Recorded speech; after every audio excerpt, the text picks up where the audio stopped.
My family forgot my birthday again, so I used my bonus to buy a lake house. I shared photos with one caption: birthday gift to myself. Their outrage was instant and absolutely priceless. They say blood is thicker than water, but for 32 years, my family used that phrase like a weapon, twisting it into an excuse to make me invisible while my brother basked in their spotlight. Until one devastating birthday, I realized my invisibility was a choice, one I was finally ready to unmake. My heels clicked a hollow rhythm against the polished marble of my apartment lobby, a soundtrack to another grueling 14-hour workday. Horizon Brands was thriving thanks to me. The client? They practically hugged me after my presentation. But my phone? Still stubbornly silent. 32 years old today, and the only one acknowledging it was me. I caught my reflection in the elevator mirrors. Senior PR executive, exhaustion my most expensive perfume. My eyes, usually so sharp, searched for something to celebrate, but all I found was the stubborn 0 on my screen. 0 calls. 0 messages. I told myself it didn't matter. I handled multi-million-dollar accounts. Birthdays were for kids. But then I walked into my apartment. There it sat, accusingly, on my coffee table, the small cake I'd bought myself that morning, a single unlit candle, a pathetic soldier awaiting orders that would never come. Happy birthday to me, I whispered, the words swallowed by the hollow silence of my carefully decorated home. The clock ticked towards midnight, counting down the last minutes of my forgotten day. My phone remained stubbornly, brutally silent.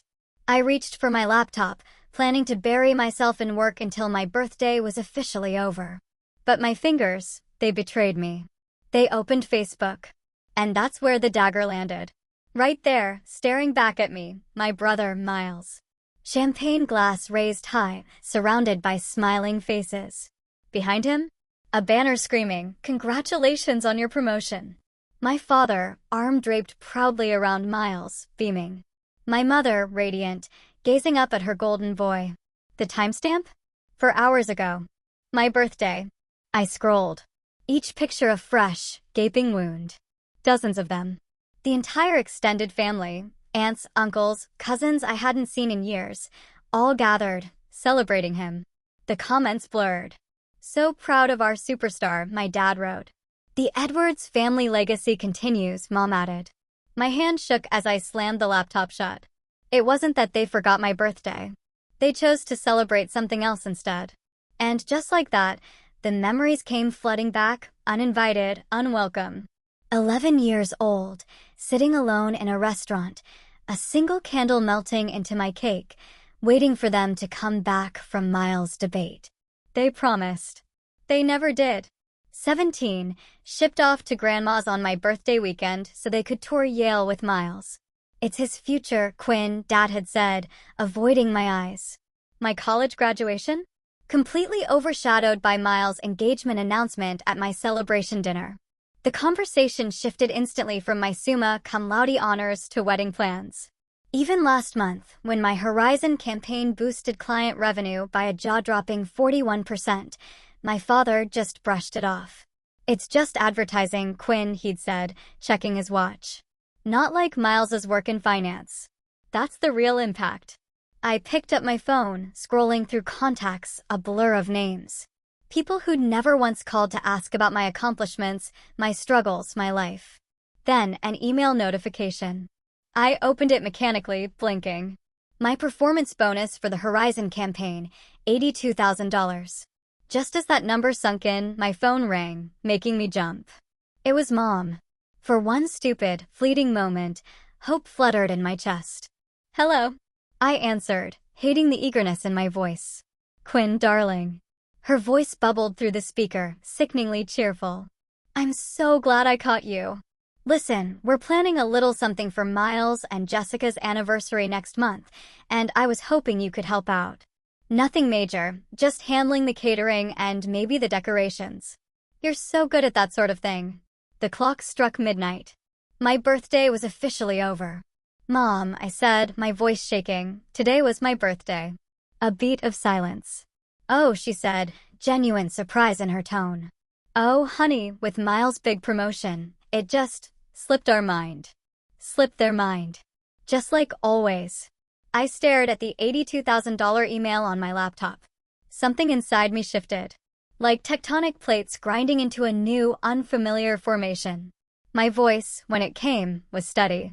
"Don't worry about it, Mom," I said, the words coming from a place I'd never known. "I understand what's important to this family." And for the first time in my life, I truly, fiercely did. 4 days later, I sat at my desk, my fingertips hovering over the keyboard, frozen in utter disbelief.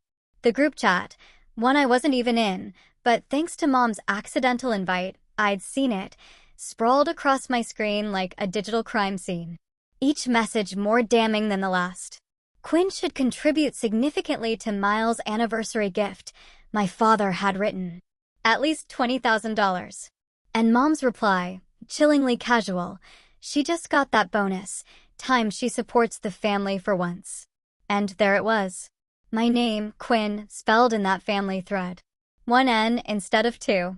My own mother couldn't even spell my name correctly. I leaned back in my office chair, the leather groaning under my weight. The Chicago skyline stretched beyond my window, glittering in the Sunday afternoon sun. I was supposed to be prepping for a client meeting. Instead, I was discovering just how little I mattered to the people who should care the most. My phone buzzed. Jennifer, my best friend since college orientation, poked her head in, her dark curls bouncing. "Your brother's online too," she said, then narrowed her eyes at my face. "Everything okay?" "Miles used our contacts at Regentech," I told her, turning my laptop. "Pulled their marketing director into a meeting for his investment firm. Didn't even ask me." Jennifer scanned the emails, her frown deepening. "This is the 3rd time he's done this. And your dad thinks you should give him 20 grand for an anniversary party." She let out a low whistle. "That's messed up, Quinn." "Apparently, it's time I support the family for once," I said, the words bitter on my tongue. "What exactly have they done for you lately?" Jennifer asked, perching on my desk. Her bluntness was a comfort. The question hung in the air. My office phone blinked. Miles, probably wanting another contact, another favor. "Your bonus was well earned," Jennifer continued. "Lawrence wouldn't have approved it otherwise." As if summoned, Lawrence Chin, our CEO, appeared in the doorway. Immaculate in his charcoal suit.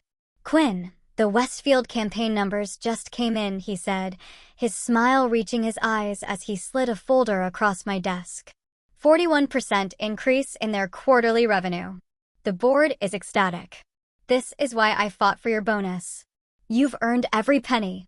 After he left, Jennifer squeezed my shoulder. "See? At least someone appreciates you."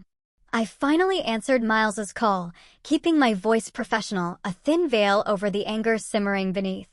He needed Regentech's chief marketing officer at his dinner tomorrow. Important potential client.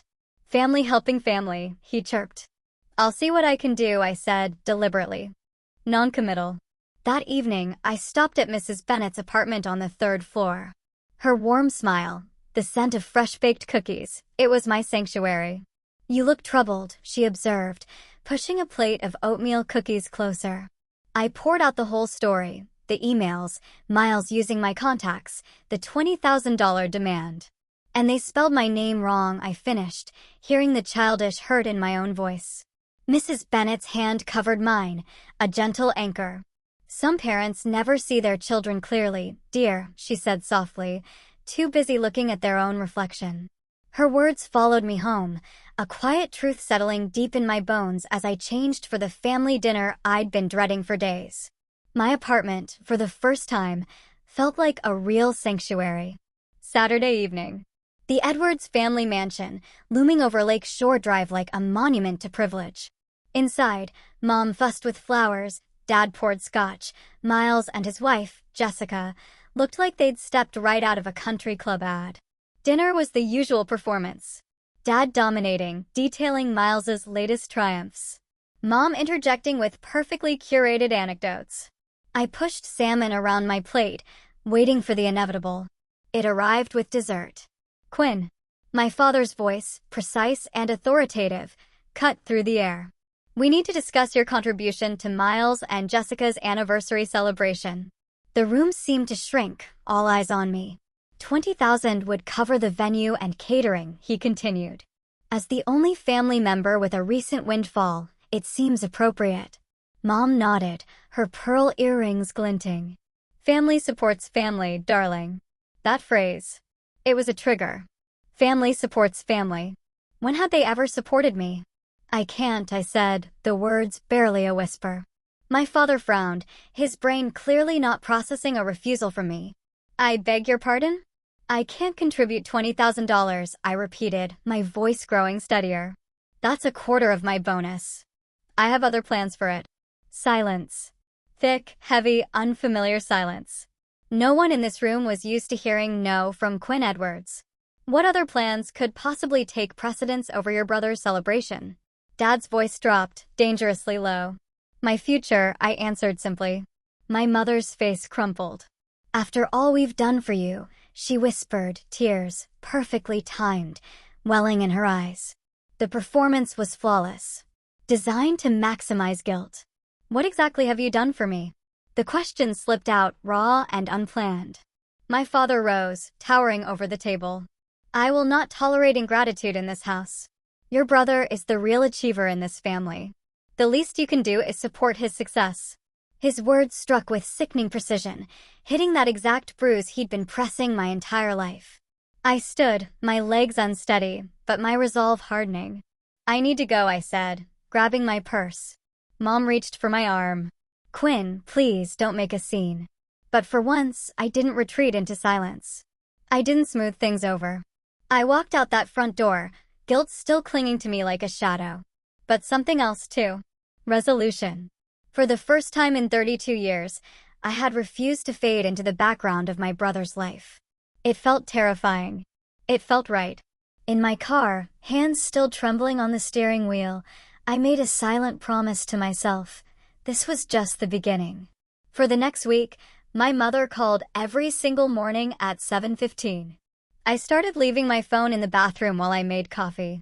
Quinn, sweetie, this rebellious phase needs to end. Her voice echoed from the speaker as I applied mascara.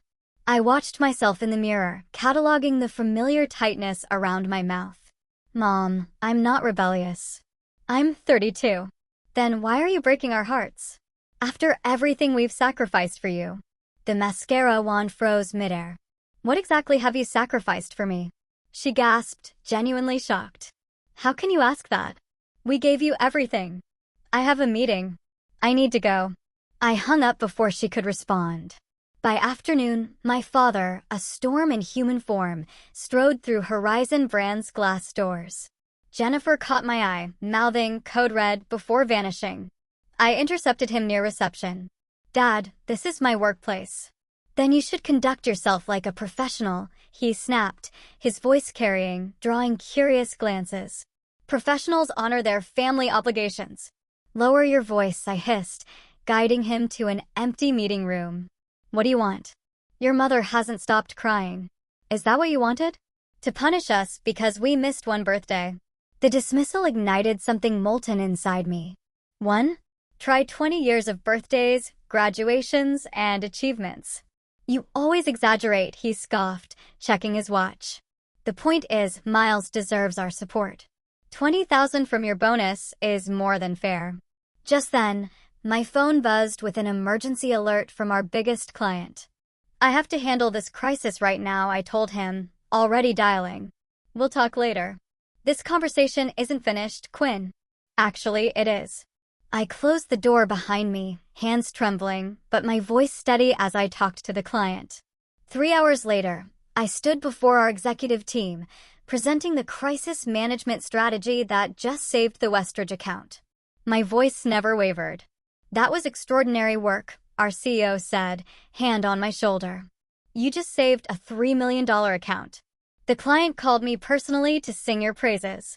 This is why I fought for your bonus. Pride bloomed, warm and unfamiliar. Thank you, I managed. Walking back to my office, I saw 6 missed calls from Miles and a text. Mom's crying every night because of you. Fix this. Fix this. I silenced my phone. The contrast was stark. At work, I was valued. At home, I was an afterthought, unless I was giving something. 3 weeks after my birthday, I sat alone in a corner cafe, a half-eaten slice of carrot cake beside my laptop. At a nearby table, a group of friends surrounded a young woman wearing a paper crown. "Make a wish, Amanda," someone called as she blew out her candles. I watched their easy affection, the genuine celebration of her existence. And the realization settled like a stone in my gut. I would never have this with my family. No amount of achievement would make them truly see me. My fingers hovered over the keyboard. Without quite deciding to, I typed, "Lakefront Property, Michigan." Dozens of results popped up. I clicked on one, a 4-bedroom house, wide windows facing the water, a wooden deck wrapping around 3 sides, mature pines offering privacy. Price, $365,000. I studied the photos. Something expanded in my chest with each swipe. This could be mine. My refuge. My choice. The next morning, I called a realtor. 2 days later, I stood on that wooden deck, watching sunlight dance across the lake. "The owners are motivated sellers," the realtor explained. "They've already moved to Arizona." "I'll take it," I heard myself say. "I can make a substantial down payment." Her eyebrows lifted. "Don't you want to think about it? Maybe bring your family to see it." "No," I said. The word felt clean, definitive. This is for me. Days later, the mortgage approval came through, thanks to my stellar credit. I signed papers in a quiet office, each signature a declaration of independence. Mrs. Bennett, who had shown more genuine interest in my life than my mother ever had, accompanied me. "You're doing the right thing, dear," she said, patting my hand as I received the keys. "Sometimes we need to build our own sanctuary." For the first time in weeks, my hands were perfectly steady. I spent weekends at the lake house, transforming it room by room. The walls slowly filled with framed awards and photographs of moments I was proud of: my college graduation, the team celebration after landing the Westridge account, the magazine cover featuring my PR campaign. The master bedroom became my favorite space. I hung a small wooden sign on the door, "The Birthday Suite." Inside, I placed a reading chair by the window overlooking the lake, stacked books I'd always wanted to read, and splurged on the softest bedding. On a bright Sunday, I typed out housewarming invitations to Jennifer, my colleagues, and Mrs. Bennett. My finger hovered over my family contacts, a lifetime of conditioning urging me to include them. Instead, I pressed send only to those who had celebrated my successes, who saw me clearly. The action felt small, but momentous. Like the first stone in a foundation of boundaries I was only just beginning to build. That night, I sat on my deck, watching stars reflect on the dark water, my phone deliberately left inside. For the first time in my adult life, I felt powerful. Not just successful or accomplished, but powerful in the way that comes from choosing yourself when no one else will. Tomorrow, the calls would continue, the guilt trips would intensify. But here, in this space that belonged only to me, their voices finally began to fade. The next morning, my thumb hovered over the post button. 3 deep breaths. Then I pressed it. The photo wasn't particularly special, just me on the new cedar deck, barefoot, a glass of Pinot Noir, Lake Michigan stretching blue and endless behind me. What mattered was the caption, "Weekend at my new lake house. Birthday gift to myself." I set my phone down, face first, on the weathered railing and lifted my face to the golden Michigan sunset. For 20 minutes, I just breathed, watching light dance across gentle waves while chickadees called from the pines. When I finally checked my phone, the notification count stopped me cold. 17 missed calls. 32 text messages. My mother had called 8 times in 15 minutes. I silenced the ringer and slipped the phone into my pocket. Not today. I settled into the Adirondack chair I assembled yesterday and watched the sun sink lower, painting the water in amber and rose. The lake house was huge, 4 bedrooms, an open kitchen, a stone fireplace, but every inch belonged to me.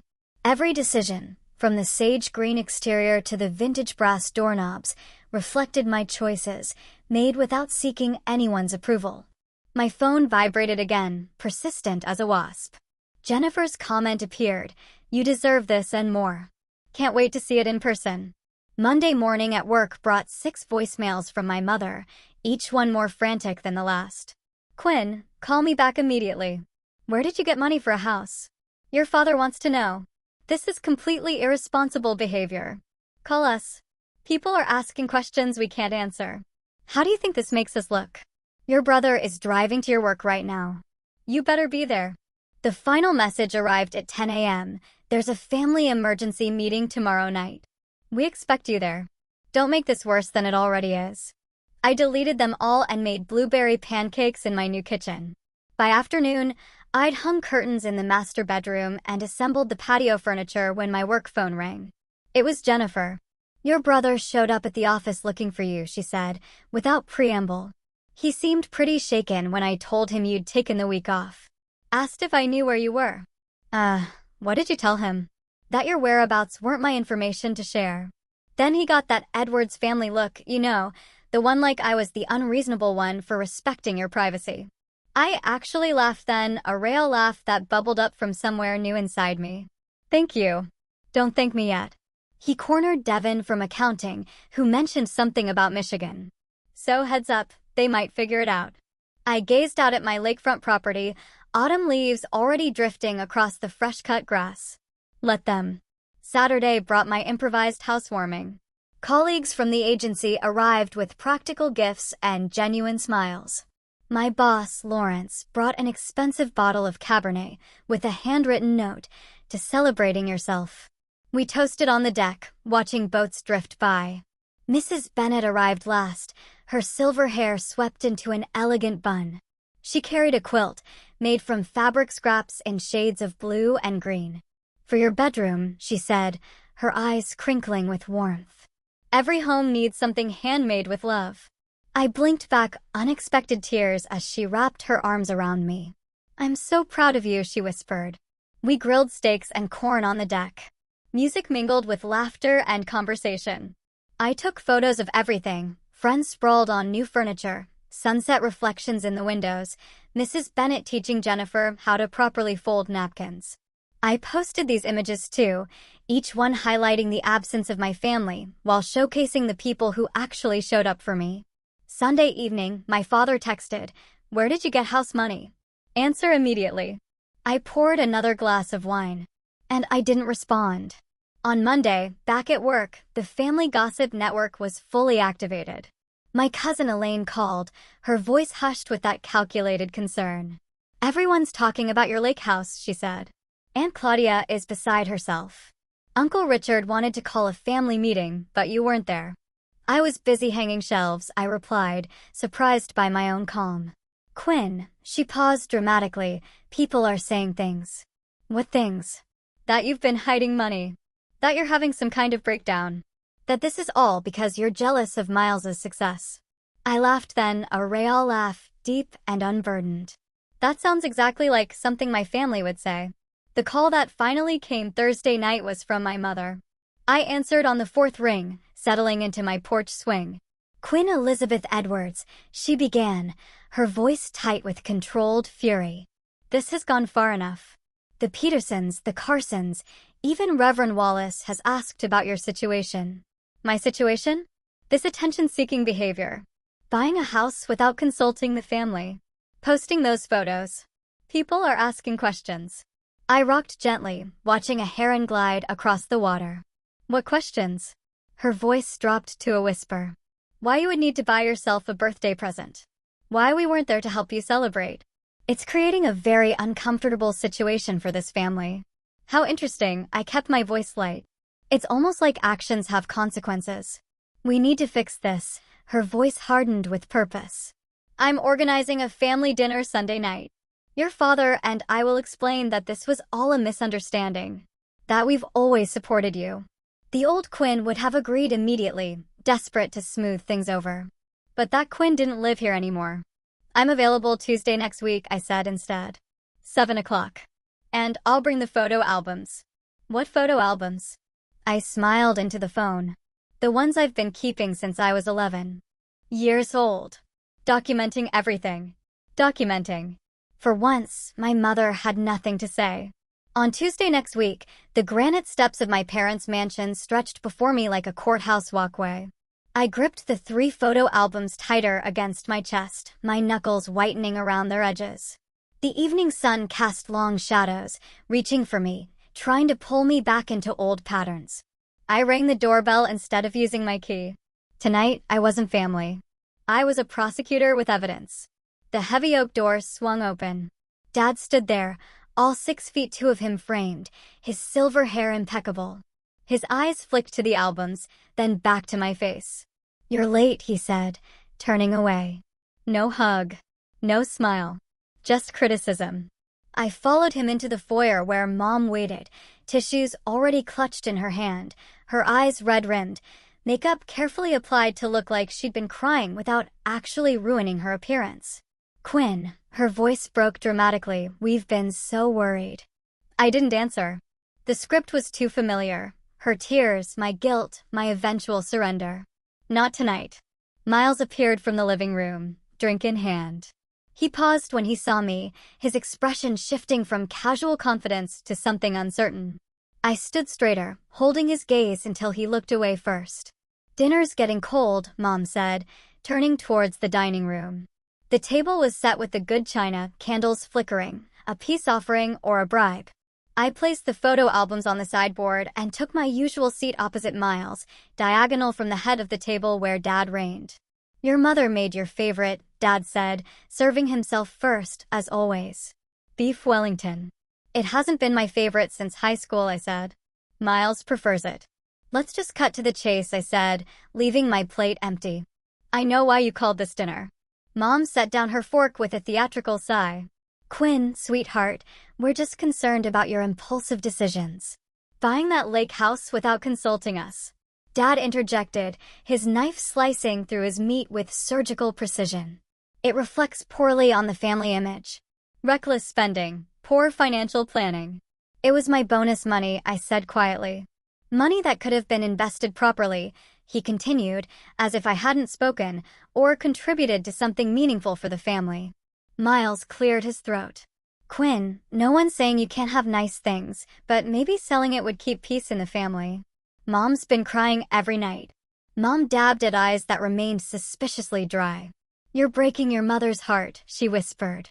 I pushed back my chair and walked to the sideboard. The album felt heavy in my hands as I returned, placing it at the center of the table. "I brought something I thought you should see." Dad's mouth tightened. "We don't have time for scrapbooks." "Make time." My voice didn't waver. I opened the first album, pages of Miles in party hats, Miles blowing out candles, Miles surrounded by towers of presents. Ages 6 through 25, each birthday professionally documented. "Turn to page 16, I told Miles. He hesitated, then flipped. A photo of his 18th birthday, a car with a giant bow, Dad handing him keys, Mom crying tears of actual joy. I slid the second album forward. "This one's mine." Mom reached for it first, her fingers trembling slightly. Empty pages stared back at her. A few scattered photos, me alone with store-bought cupcakes, one of Mrs. Bennett hugging me on my 30th. Nothing else. "There was nothing to put in it," I explained. "On my 21st birthday, you were at Miles' engagement party. Remember?" Miles flinched. I opened the third album. "Family vacations?" "Disney World, the Grand Canyon, European tours." "I'm not in these because I wasn't there. I was left with Grandma, or at summer camp, or told there wasn't enough money for everyone to go." Dad stood abruptly, his chair scraping. "What's the point of this melodrama, Quinn? You've always been the difficult one. The point is evidence." Next, a spreadsheet, printed and highlighted. "This tracks family spending. Miles versus me. College tuition, birthday gifts, car down payments, family trips." The numbers told their own brutal story. Thousands for Miles, hundreds for me. "And this," I said, pulling out a worn diary page, "is from when I was 9. I read aloud. "Maybe next year they'll remember my birthday without Grandma calling to remind them." Finally, a photograph. Christmas dinner, 3 years ago. An empty chair at the table, a place setting with my name on a card. I was in Chicago, working. "You knew I couldn't come," But you set a place anyway, took this picture and sent it to me with, "We missed you." You wanted me to feel guilty for not being there. But I was the only one who noticed something. I pointed to the chair. "Look closer." Mom took the photo, squinting. "That's not my usual chair," I said quietly. "That's where guests sit. Even when you're pretending I belong, I'm still an outsider." The silence stretched, taut as a wire. Dad's face darkened to crimson. "What do you want from us, Quinn?" he roared. "An apology? Fine." We favored Miles. He was always the priority. He's carrying on the Edwards name, the Edwards legacy. Mom crumpled, real tears now finally streaking her face. "We didn't mean to. It just happened." And then it became a pattern, and I was easier to ignore. I finished for her. Miles still hadn't spoken. He was staring at a photo I deliberately placed at the edge of the table. Him at 8, surrounded by presents, me at 6, watching from the background, my mouth tight in a smile that didn't reach my eyes. I stood, gathering my evidence, except for the albums. Those I left behind. "I don't need your approval anymore," I said, my voice clear and steady. "I don't need your love or your attention or your validation. I waited 32 years for you to see me. I'm done waiting." I turned towards the door, shoulders straight, steps unhurried. Behind me, Miles called my name. Mom sobbed. Dad remained silent. I paused at the threshold, not looking back. "The albums are yours to keep. Consider them a gift." The door closed behind me with a quiet click that echoed like thunder. A year later, on my birthday, the morning sun painted gold across my lake house deck. I arranged a tray of fresh fruit beside a champagne bucket. 33 candles waited on a cake. Jennifer insisted on one for each year, plus one for luck. "Need any help?" Mark from marketing called from the sliding door, balancing a platter of pastries. "Just set those anywhere." I smoothed my red sundress and checked my watch. Everyone would be here within the hour. A year makes quite the difference. Last birthday, I sat alone in my apartment, staring at a pathetic store-bought cake. Today, my deck bustled with colleagues and new friends, all here to celebrate me. My phone buzzed with congratulatory texts about my promotion to senior director. The timing felt poetic, announced yesterday, celebrated today. The lake sparkled beyond the railing, reflecting the sky that perfectly matched my mood.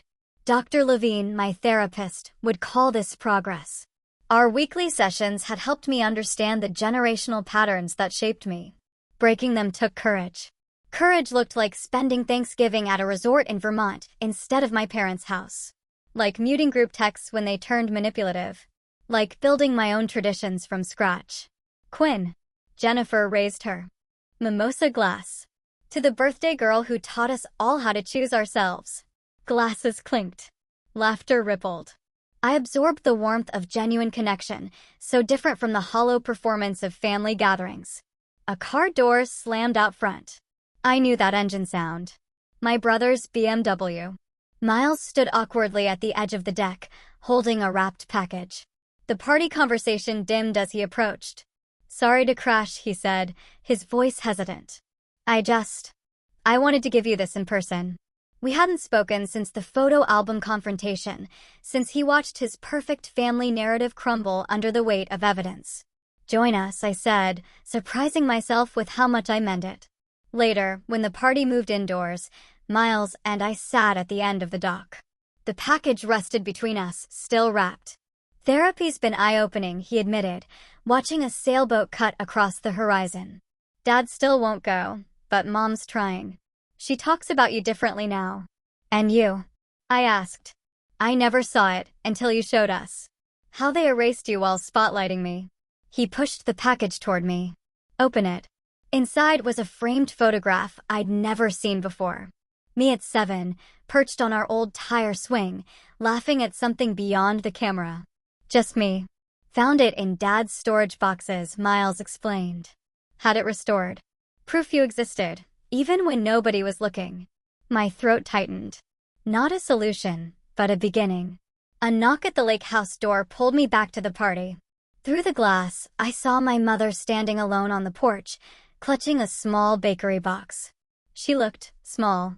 "She insisted on coming," Miles said. "I didn't tell her where until today." Mom's hands trembled as she held out the box. Inside sat a cupcake with a single candle. "Happy birthday, Quinn," she whispered, her rehearsed smile faltering into something more genuine. "I brought carrot cake. You always liked that, didn't you?" She remembered. "I did," I said softly. "The party's winding down, but you can stay for cake if you'd like." Her relief was palpable. Small steps. After everyone left, I walked back to the dock as twilight settled over the lake. Last year, I spent my birthday staring at an empty inbox in a sterile cafe. Tonight, I was surrounded by gifts chosen with care, echoes of laughter, and the beginnings of boundaries that protect without isolating. My phone chimed with a text from Mrs. Bennett. "Did you enjoy your day, dear?" I smiled as I typed my reply. For the first time, I truly celebrated myself. The lake house windows glowed behind me, light reflecting on the gentle waves. I raised my glass to my silhouette against the sunset, toasting the woman who finally learned that validation begins within. What gift have you given yourself that changed everything?